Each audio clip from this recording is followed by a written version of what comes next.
Welcome everybody to the Bradenton Blitz, your weekly fix on all things high school football here in Manatee County. And we had a pretty big week, David, last week. It was the start of district games. What were your overall thoughts of district games getting started? Well, first of all, you were at the big one, the big East County rivalry, Braden River, Lakewood Ranch. It seems like Braden River kind of made a statement against one of their tougher opponents yet.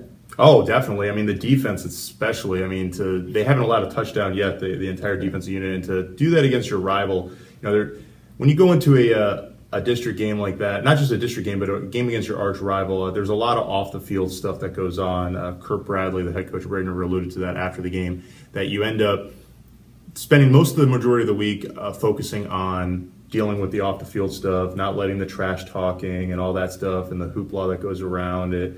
They did a spirit week, for instance, and you don't want to get too much focus away from what the task is at hand, which is getting a victory, and that's exactly what they did. They came out.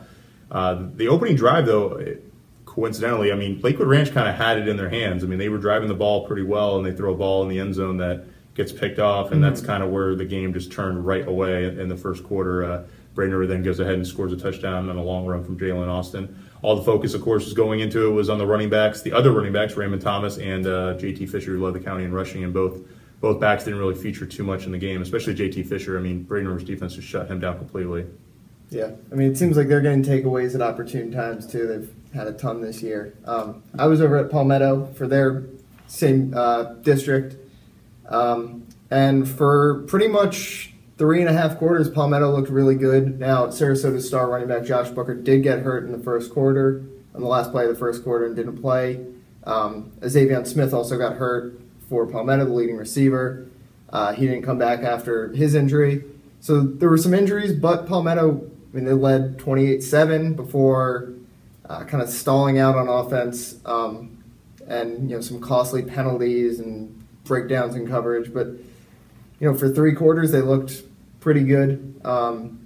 It'll be interesting to see when Palmetto and Braden River face off, potentially with a playoff spot on the line. That, like we've said it a bunch, that this district is it's a one of the more exciting. Yeah, it is, and it's a three-team race. So we've said that for a while now, since the start of the year. Just looking ahead, Venice pasted Northport pretty easily. Northport's not that great of a program in that district, and so it's going to come down to those 3 teams for 2 playoff spots. Is this kind of the type of game where Palmetto kind of had to hang on at the end that could really help them when they do play a team like Braden River or Venice, where they might be in that same situation and they've already gone through it, whereas a team like Braden River or Venice, they're kind of easily going through and they might not be equipped to handle those types of situations when the pressure's on? Yeah, there's 2 ways to look at it. One, it should never have gotten that close. They were up 28-7 with 10 minutes left and gave up 2 touchdowns late, had to recover an onside kick at the end. But, yeah, again, they're high school kids. You're always, trying to just clean up the little errors. That's what loses you games, bad penalties and coverage breakdowns and stuff like that. So, yeah, if they can use this as kind of an example of what not to do, then it can help. Yeah, definitely. And we're talking about Class 7A, District 11. So now we're going to move up a classification to Class 8A, District 6, where Manatee kind of showed exactly where they have been in years past. That district's pretty much going to be a comfortable road, I feel like, for them. We've said that the last few shows. The Hurricanes, they have kind of an easier district than some, and they should probably get through as a district champion. And, they're going to have a big game here in a couple weeks. They're entering a bye week, but Manatee kind of business as usual. They racked up some penalties, but, it was pretty comfortable against Alonzo High. Yeah, for all the, talk of the early struggles for them, losing the first home game in years, losing their first regular season game to a team from Florida in years. They're still the class of that district.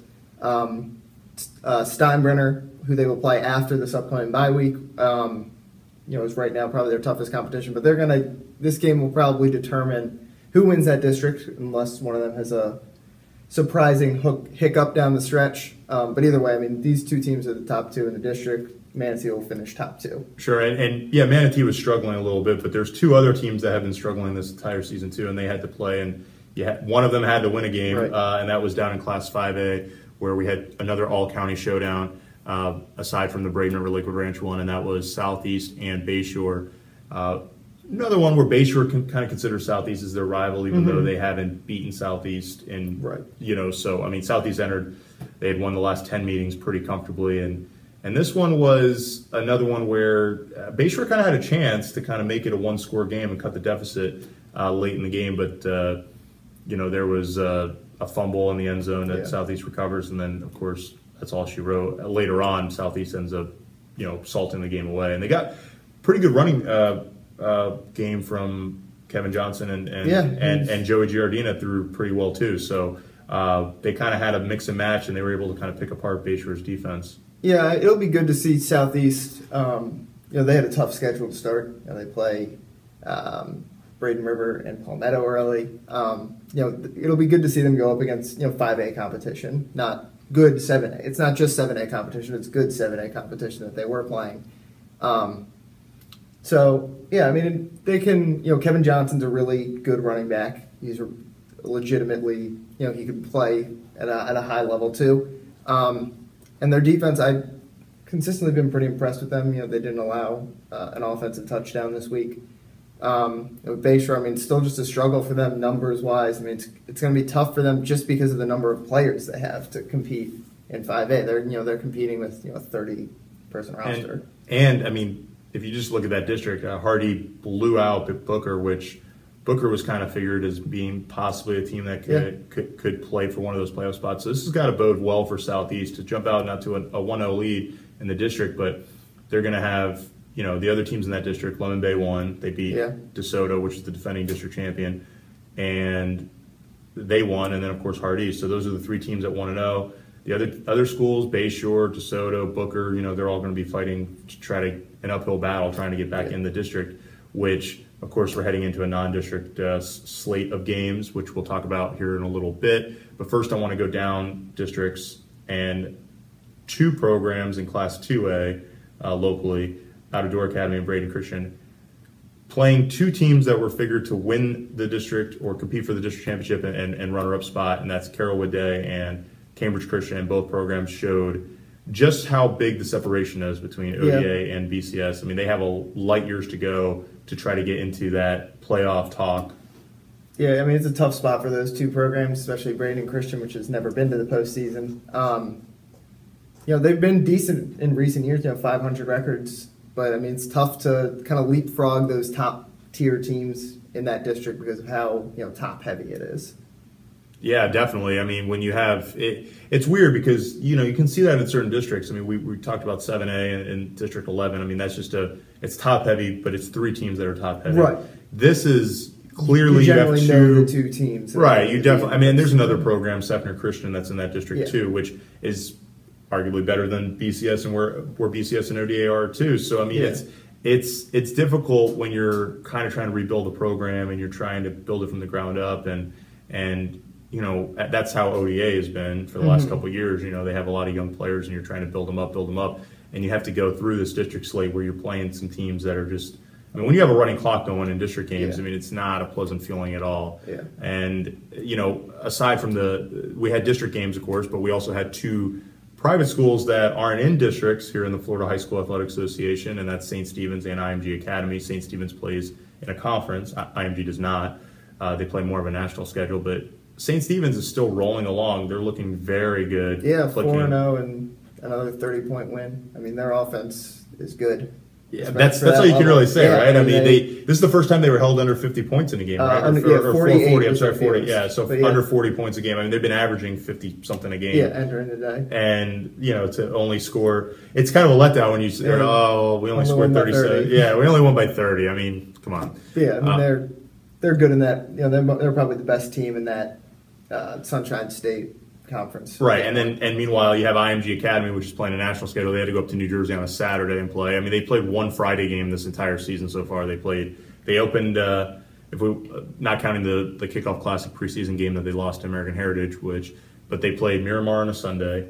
Then they had to turn around and go to DeSoto, Texas on a Saturday. Yeah. Then they played Cocoa on a Friday, which was their only game on a Friday so far. And then they have to go ahead on Saturday this past week and go up to Oradell, New Jersey, and play Bergen Catholic, which is a really good top 25 team. Yeah, Top 25 it was team. their best regular season game of the year in terms of quality of the game. Every other one had been a blowout for them. Right, and this was not only a close game, but it was a shootout. I mean, both teams were up and down, up and down. Bergen Catholic came storming back in the fourth quarter, and obviously IMG ends up eking it out, so to speak. I mean, they won kind of comfortably point-wise, but I mean, it was. I mean, when you give up 40-something right, points, when it's a shootout, 10 points isn't. Yeah, exactly. Really comfortable. Exactly, but the big thing I saw from it was Drake Davis. I mean, just give that guy the ball and he's going to score a touchdown. I mean, he's touched the ball 7 times and scored. 7 times and scored 6 touchdowns. 6 touchdowns on the year. I mean, that's insane. I mean, just a pure athlete. But let's spin it forward to this week coming up. We have non-district games, and we mentioned the woes of Bayshore. They have to travel north of the river. They have to go to Palmetto, and the Pinko's forecast, Joe Pinko's, who does the forecasting with the power rankings and really bad on FloridaHighSchoolFootball.com, he has Palmetto favored by 44 points in this game, which is kind of indicative of what we would say too. I mean, Palmetto, it might be easy for the Tigers to kind of overlook this game and lose focus a little bit and feel like they have it already in the bag, which is a dangerous thing. But until Bayshore's offense can kind of get the disciplinary stuff out of the way with penalties and whatnot, and they can sort of move the football efficiently with an offense that they're not relying on just their best skill guys to go and play quarterback. They can get a quarterback that can run the offense and use those skill guys where they're designed to be, which is out wide or at running back. Bayshore's going to probably struggle a little bit and go into Palmetto to play. It's not going to be easy at Harley Stadium for the Bruins. Yeah, 44 is a lot of points, especially considering how much Palmetto likes to run the ball and kind of chew up clock. But yeah, Palmetto should win this one pretty easily. It's kind of an interesting dynamic. I mean, Elijah Freeman used to be an assistant. That was where he was. He was an assistant at Palmetto before he got the head coaching job at Bayshore. It's kind of a homecoming of sorts for him. So we had 3 games on the we have 2 games on the road coming up, 2 other home games. Let's start with Braden River. They're playing at home against Leesburg, which is a Class 6A program. Should be a close contest. Kirk Bradley is the defensive coordinator with Leesburg, so some familiarity there. Right. But those teams are pretty closer together in terms of the talent level of what the prognostication is. Should be a tighter game than what we're going to see with Bayshore at Palmetto. Yeah, I mean they've had some tough. They're starting to get tested a little bit more. Braden River after some early season blowouts. But I mean they went to Ida Baker. It was a blowout there. They play Lakewood Ranch, which is a district opponent rivalry game. Blowout there. I mean, until they, get played close, then it's hard to, see a team other than, maybe Venice or Palmetto, some of the other top teams in their class, keeping it close with them. Right, and then Lakewood Ranch, they have to go on the road to Land O'Lakes to play Sun Lake, and Sun Lake, another program in Class 6A. Like Leesburg, but a program that, it's going to be a home game. So yeah, it's a tough trip. Tough trip for Lakewood Ranch. I feel like for the Mustangs, this is really where they need to, at the end of the game last week, head coach Mick Kozer said that, they have a lot to work on before their next district game. And then he said, wait, we have a lot to work on before our next game type of thing. So until they need to figure things out in a heart or very, very quickly, if they want to get to where they want to be at the end of the year, which is obviously, a playoff berth. We already said that's kind of in that district. It's tough. Right. They're on the bottom half of those 6 clubs. And so we'll see what happens there. Lemon Bay comes to Cardinal Mooney. That's a home game. The Manta Rays, they won a game last week to open up their district slate while Cardinal Mooney was off. Another game that should be kind of tight, Yeah, these are 2 pretty comparable teams. Cardinal Mooney coming off a bye, still looking for their first win. And this is, when you look at the schedule for this week involving county teams or area teams, I mean, this is probably, the game. Sure, and then, of course, finally, Bradenton Christian, unfortunately, has to go to St. Petersburg to play Northside Christian, which is just... Mike Allstott, coach. Yeah, when he took over, that was kind of the sign of, okay, well, let's give them a few years, and they're going to be good, and they are. 4-0 already, and... Yeah, they're rolling through everybody, and they're projected to be that's predicted to be a running clock blowout game as well against Bradenton Christian. It doesn't get easier for the Panthers, unfortunately for them. What are you expecting? I guess what is a good I mean, is this a good test for them? I mean, to play yeah, it's tough for them to, coming off a blowout loss, go to another game where they're going to have trouble. But, I mean, they want to, be a playoff team. You got to play playoff competition, right? And that's the thing. I mean, it's a non-district game, but this is another team that's Class 2A. So, I mean, for them to see where they're going to, a measuring stick, so to speak, would be this one.